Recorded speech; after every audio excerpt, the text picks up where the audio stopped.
नमस्कार दोस्तों। हमारा देश नंबर 1 पे आता है वुमन ट्रैफिकिंग के मामलों के अंदर। तो आज की इस वीडियो में हम बात करेंगे इसके कोजेस क्या है, इसके इम्पैक्ट क्या है, स्टैटिक्स क्या है, हमारी कंट्रीज के लॉ क्या है इसको लेकर, और भी कई बातें।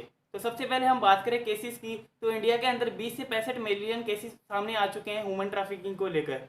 ये केसेस हमारी कंट्री में सामने आए या फिर हमारी जो नेबर कंट्रीज है, आसपास की जो कंट्रीज है, उनके अंदर ये केसेस देखने को मिले हैं। और ये वुमन ट्रैफिकिंग के जितने भी केसेस सामने आए, मोस्ट ऑफ द केसेस के अंदर गर्ल्स और वुमेन्स की ट्रैफिकिंग की जाती है। इन केसेस के अंदर गर्ल्स और वुमेन्स की जबरदस्ती शादी करवाई जाती है, उनको दूसरी कंट्रीज में बेच दिया जाता है कुछ चंद पैसों के लिए, और उन कंट्रीज के अंदर बेचा जाता है जिन कंट्रीज के अंदर सेक्स रेशियो इक्वल नहीं है मेल और फीमेल। मतलब कि जहाँ मेल रेशियो ज़्यादा है in comparison to female ratio. कई केसेस में ये भी देखा गया है कि बच्चों को जबरदस्ती चुरा लिया जाता है, उनको अगवा कर लिया जाता है, उनके हाथ पैर काट दिए जाते हैं और उनसे भीख मंगवाया जाता है।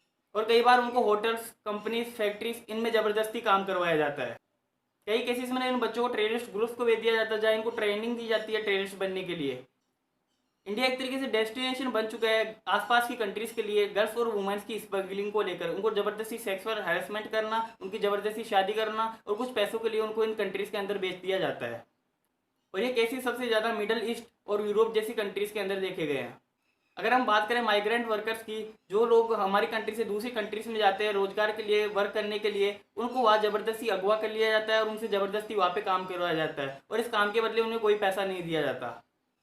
एक रिपोर्ट की बात करें तो इंडिया वर्ल्ड का मोस्ट डेंजरस कंट्री बन चुका है गर्ल्स और वुमेन्स को लेकर, in comparison to Afghanistan, Syria, Saudi Arabia. जबकि इन कंट्रीज के अंदर इतने ज़्यादा राइट्स नहीं है गर्ल्स और वुमेन्स को लेकर जितने कि इंडिया के अंदर है। बात करें तो इंडिया के अंदर वुमन ट्रैफिकिंग, इन्वॉयलेंस, रेप, हैरेसमेंट ऐसे केसेस रेगुलरली इंक्रीज हुए हैं डिक्रीज होने की वजह। और इसका मेन रीजन है हमारी कंट्री के अंदर इंडिस्क्रिमिनेशन शुरू हो जाता है मेल और फीमेल को लेकर उनके जन्म से पहले ही। मोस्ट ऑफ द केसेस में सामने आया है कि गर्ल चाइल्ड को अबॉर्ट कर दिया जाता है उसके जन्म से पहले ही। पिछले 10 साल की बात करें तो अभी तक 8 मिलियन केसेस ऐसे आ चुके हैं जिनके अंदर गर्ल चाइल्ड को अबॉर्ट कर दिया गया है उनके जन्म से पहले ही। अगर किसी फैमिली में गर्ल चाइल्ड जन्म ले भी लेती है उसके साथ डिस्क्रिमिनेशन स्टार्ट हो जाता है उसकी एजुकेशन को लेकर, उसे अच्छी एजुकेशन नहीं मिल पाती। इसी की वजह से हमारे इंडिया का लिटरेसी रेट 65% रह गया जो कि 82% होना चाहिए था। कई केसेस में उनको जबरदस्ती चाइल्ड मैरिज करवा दी जाती है, कई फैमिलीज अपनी लड़कियों को लेड राइट एरियाज के अंदर भेज देती है कुछ पैसों के लिए। हमारी कंट्री में वेजेस को लेकर भी मेल और फीमेल डिस्क्रिमिनेशन देखा गया है। मेल को ज़्यादा वेजेस दी जाती है इन कंपेरिजन टू फीमेल, जबकि वो बराबर काम करते हैं मेल की।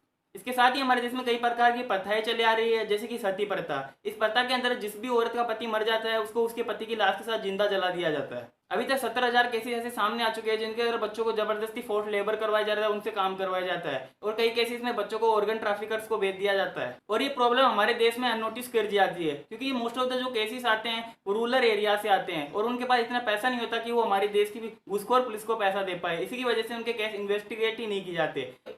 2014 की हम बात करें तो 2014 में सिर्फ 4,203 केसेस को इन्वेस्टिगेट किया गया। अगर हम बात करें 2016 के ह्यूमन ट्रैफिकिंग के केसेस के बारे में तो इनके अंदर 75% केसेस ऐसे हैं जिनके अंदर वुमेन और गर्ल्स की ट्रैफिकिंग की गई है, और इन 75% केसेस के अंदर से 40% केसेस ऐसे हैं जिनके अंदर गर्ल्स और वुमेन्स को प्रोस्टिट्यूट किया गया, उनको जबरदस्ती वेश्यावृत्ति जैसे धंधों के अंदर धकेल दिया गया। बात करते हैं हमारी सरकार ने क्या लॉ बना रखा है इसको रोकने के लिए, तो हमारी कंट्री में एक लॉ है ITPA, immoral trafficking prevention act. इस एक्ट के तहत अगर कोई ट्रैफिकिंग करता हुआ है या इस मामलों में अगर पाया जाता है तो उसको 7 साल की सजा के साथ साथ उम्र कैद भी हो सकती है। इसके साथ ही हमारी सरकार ने चाइल्ड लेबर एक्ट भी बना रखा है। अब बात करेंगे हम इसको कैसे रोक सकते हैं। तो सबसे पहले हमारी सरकार को कड़े कदम उठाने चाहिए, अच्छे लॉस बनाने चाहिए इसको रोकने के लिए। इसके साथ ही हमें कंपनीज को अवेयर करना चाहिए कि उनकी की सप्लाई के अंदर किसी को जबरदस्ती काम तो नहीं करवाया जा रहा, कोई चाइल्ड लेबर तो इंक्लूड नहीं है। इन सब का डाटा उनको गवर्नमेंट को रेगुलरली देना चाहिए, इसकी वजह से हम इसको रोक पाए। इसके साथ ही पेरेंट्स और फैमिलीज को अपने बच्चों को एक्टिव रखना चाहिए, अवेयर रखना चाहिए। साथ ही स्कूल एजुकेशन में इस चीज़ को इंक्लूड करना चाहिए, उनको इस बारे में एजुकेशन दी जानी चाहिए। साथ ही वुमेन्स और गर्ल्स को खासतौर से इस चीज़ के बारे में अवेयर होना चाहिए, उनको एक्टिव रहना चाहिए।